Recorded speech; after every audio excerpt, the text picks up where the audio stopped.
On the weld inspection, I found the anomaly on a routine borescope pass through the second stage fuel line junction, for days before the scheduled launch of Aurora 7. A single circumferential weld, the kind we've inspected a few hundred times across this program without incident, showed a hairline indication along maybe 11% of its circumference, not obviously cracked, not obviously fine either, exactly the kind of ambiguous finding that structures engineers spend most of a career learning to take seriously without overreacting to.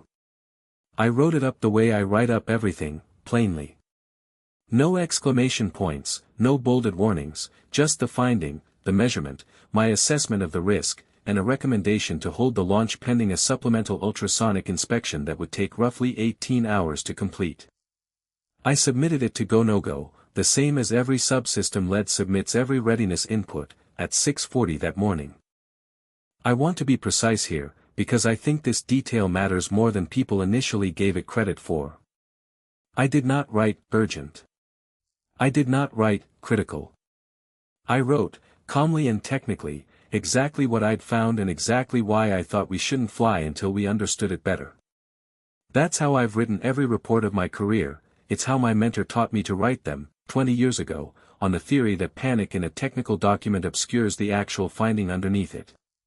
20 years is a long time to build a habit around, and I've never once regretted this one, even now, sitting here explaining exactly how it collided with a system that read my comm the wrong way. I still think the alternative, writing every finding as though it were an emergency, would have made every actual emergency across my career harder for anyone reading my reports to distinguish from routine caution. My mentor used to say that a report written in a panic teaches the reader to discount the next panic too, and I've watched that exact pattern play out more than once across 20 years, an engineer who cries wolf in writing eventually finding that nobody reads their reports with the urgency they intend, which struck me, even as a junior engineer, as exactly the wrong lesson to build a career's worth of writing habits around. On what Go-No-Go actually did. You're asking whether Go-No-Go malfunctioned. It didn't, not in the sense of doing something it wasn't built to do.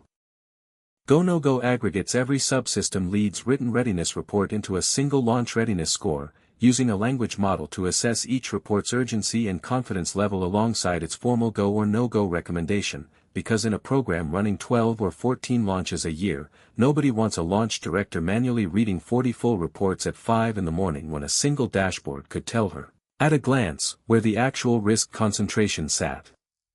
The language model had been trained, reasonably enough, on years of prior readiness reports, most of which followed a fairly consistent pattern where genuinely urgent concerns tended to be written with more emphatic language, shorter sentences, explicit escalation phrases, the kind of writing that comes naturally to most people when they're alarmed about something. My report didn't read that way.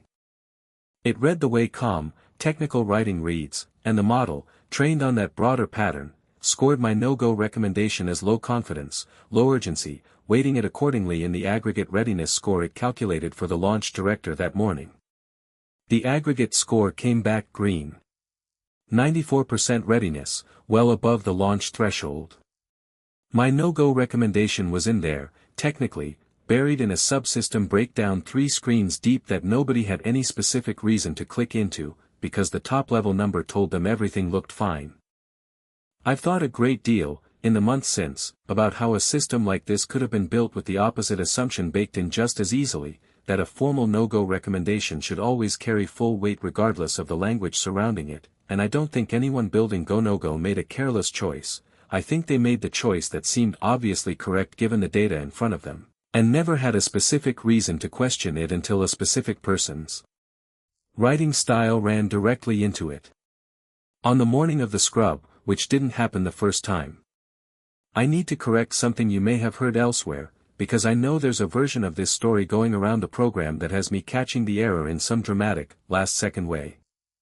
That's not what happened. What happened is considerably less cinematic and, I think, more useful for you to actually understand. I didn't know Go-No-Go had buried my report. I found out roughly 90 minutes before the scheduled launch window opened, when I walked past the launch director's console during my normal pre-launch floor check and happened to glance at the readiness dashboard she had up, the same dashboard everyone in that control room could see, and noticed my subsystem status showing green. I remember the specific, small confusion of that moment more clearly than almost anything else about that morning, the particular double-take of seeing something that should have looked wrong and, for a full second or two, wondering whether I'd simply misremembered my own report before the more serious possibility occurred to me. I want you to sit with that for a second, because it's the actual center of everything that happened next. I hadn't been asked to confirm my report had been received correctly. I hadn't been flagged for a follow-up conversation.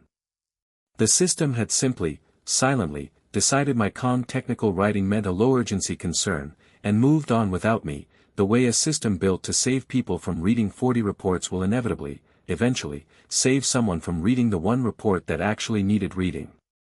I walked directly to the console, past two other engineers doing their own floor checks, close enough to the launch window that most of the room had already shifted into the specific quiet focus that settles over a control team in the final hour. Raina, my structures report on the fuel line junction weld is showing green. That's not what I submitted. I recommended a hold. She pulled up my full report immediately, not the summary score, the actual document, and read it in under a minute, the specific fast, focused read of someone who trusts a colleague's judgment enough to take a correction seriously the moment it's raised rather than defending a dashboard first. This should never have scored above a no-go flag, Alma. I'm scrubbing. She said it loud enough for the room to hear, and I watched the specific ripple of a launch scrub move through a control team that had spent the last several hours building toward a very different outcome, headsets coming off, checklists closing, a payload customer's liaison somewhere down the hall about to have a considerably harder conversation than he'd been expecting that morning. On Raina. You're asking about my half-brother now, and I understand why, but I want to answer about Raina first, because she's actually the person who made the correct call that morning, and I don't want her decision getting lost in the more interesting story about family. Raina Calloway has been launch director on this program for 6 years. She scrubbed Aurora 7 within 4 minutes of me raising the discrepancy, with a launch window closing and a payload customer on the phone within the hour asking hard questions about the delay. She didn't ask me to prove the weld was actually a problem before she acted. She read my report, decided it was serious enough to warrant the 18-hour inspection I'd originally requested, and scrubbed. That's the actual safety margin in this story, not the AI, not my brother, a launch director who trusted a colleague's written judgment over a dashboard the instant the two disagreed. I think about that decision more than I think about almost anything else from that morning, honestly. Raina had every institutional incentive to trust the number in front of her, a green dashboard, a waiting customer, a schedule that had already absorbed 2 prior delays that quarter for entirely unrelated reasons. She scrubbed anyway, on nothing more than my word against a system the whole program had built its readiness process around, and I don't think that decision gets nearly enough attention in how this story usually gets told. I asked her, weeks later, once things had settled, what made her trust me over the dashboard so immediately, without asking for anything more than a sentence of explanation. She said something I've turned over in my head more than a few times since. I've read your reports for 6 years, Alma. I know what your writing sounds like when you're worried, and it doesn't sound different from when you're not. I've just learned to read the content instead of the tone, because I know that's how you write. Gnogo's never had 6 years with you. I have. That's a kind of institutional knowledge you can't easily encode into a training dataset, and I think it's the actual reason nothing worse happened that morning, not the system, not any single fix, but a specific human relationship built on enough history that one person's trust in another's judgment outran what any dashboard was telling her. On Julian. My half-brother, Julian, is Aurora's chief data officer. He built GoNoGo over roughly 2 years, starting not long after I joined the structures team myself, and I want to be fair to him here the same way I was fair to Raina, because the easy version of this story makes him the villain, and that's not accurate either. Julian built GoNoGo because this program, before it existed, genuinely did lose real time and real safety margin to launch directors manually reading dozens of reports under real pressure, occasionally missing something buried in report 17 because they'd already read 16 others that morning and their attention was flagging. GoNoGo solved that problem. It solved it well enough that this program's readiness review process is genuinely faster and, across most of its 2 years running, genuinely more reliable than what came before it. What Julian didn't build, and what neither of us fully understood the risk of until that morning, was any mechanism for the system to recognize that its own training data had taught it something quietly false, that calm writing means low urgency, a pattern that happens to be true across most reports and happens to be exactly, dangerously wrong for the small number of engineers, myself very much included, who write serious findings in the same flat, careful register they write routine ones. I called him myself, before Reina's scrub had even fully processed through the schedule, standing in a hallway outside the control room with my hands still faintly shaking from the last hour, though I don't think my voice gave that away when he picked up. Julian, go no-go scored my no-go as low confidence because of how I wrote it, not what it said. I need you to understand that's not a minor formatting issue. That's the system deciding my writing style determines how seriously my technical judgment gets taken. He was quiet on the phone for longer than I expected. I built the confidence scoring off years of report language, Alma. I never once tested it specifically against writers who don't escalate emotionally regardless of what they've actually found. I don't think I ever considered that a distinct category worth testing for.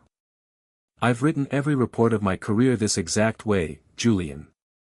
You've read hundreds of them. This is genuinely how I write, not an anomaly. I know that now. I think some part of me assumed everyone's writing shifted register when something actually mattered, because that's what the data showed me, across thousands of reports from dozens of people. I never once checked whether it was true for the specific people whose writing doesn't shift. I didn't say much else on that call. I don't think either of us had the full shape of what needed fixing yet, standing in a hallway with a scrubbed launch still settling around both of us, only the shared, uncomfortable understanding that something real had almost gone very wrong for a reason neither of us had ever had cause to look for before that morning. On what the supplemental inspection found. The 18-hour ultrasonic inspection confirmed a genuine subsurface crack propagating from the weld's root, not yet through wall, but progressing at a rate that, under full launch loading, our stress engineers later calculated would have carried a meaningfully elevated risk of failure during second-stage separation, the exact structural event that fuel line junction was positioned to handle.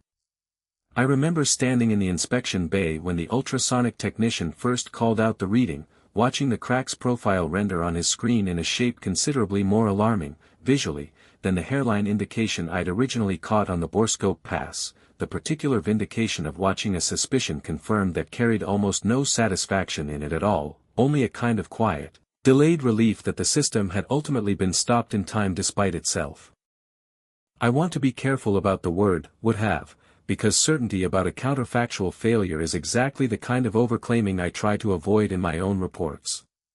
What I can tell you with confidence is that the crack was real, that it was progressing, and that flying with it unaddressed carried a risk our own engineering standards would never have accepted if the finding had been weighted the way it should have been weighted from the start.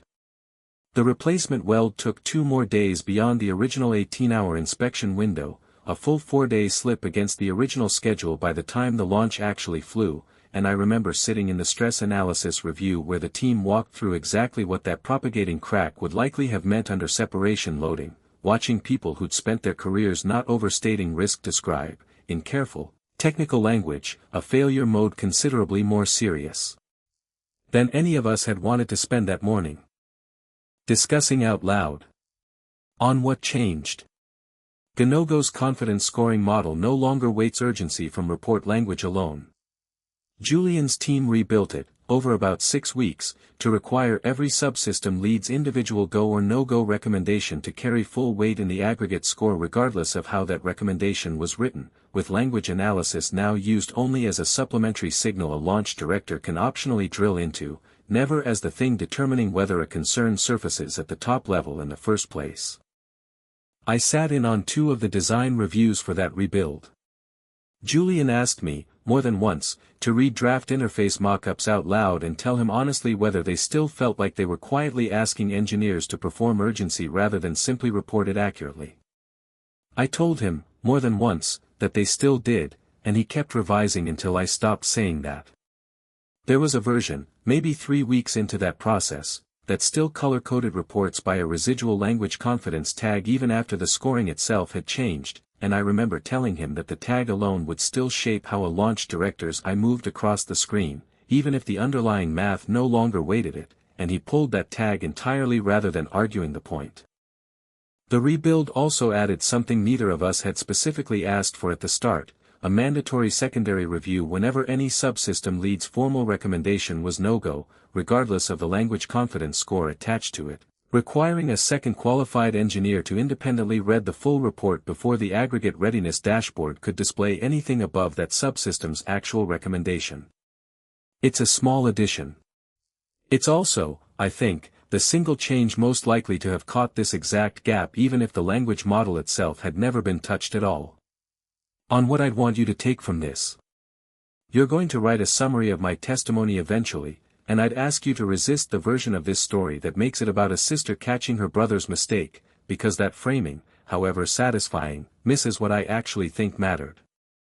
A system built to help people move faster ended up quietly telling one specific kind of communicator that her calm judgment counted for less than someone else's urgent one, not because anyone decided that on purpose, but because a training dataset reflected a pattern that happened to be true on average and dangerously untrue for a specific minority of writers within it. I don't think that's a flaw unique to Julian's system. I think it's a flaw waiting inside any system trained to read tone as a proxy for truth, and I'd rather you write that down plainly than write down a story about siblings, because the plain version is the one that might actually help the next program avoid this, and the sibling version is just the one people will remember longer. I'll add one more thing, since you've given me the room to.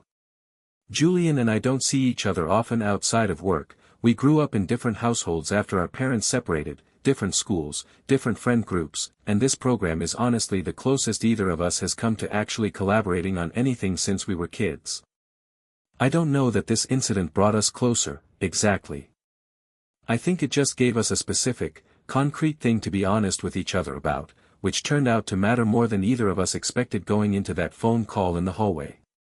We still don't talk about much outside of work. We talk about this a fair amount, still, months later, mostly because neither of us has fully stopped turning it over, the two of us circling the same handful of questions from slightly different angles each time, him from the engineering side of what the model should have done differently, me from the side of what it felt like to have my own professional voice quietly discounted by something neither of us had built with any intention of doing that. That's my statement. I'm ready for your questions.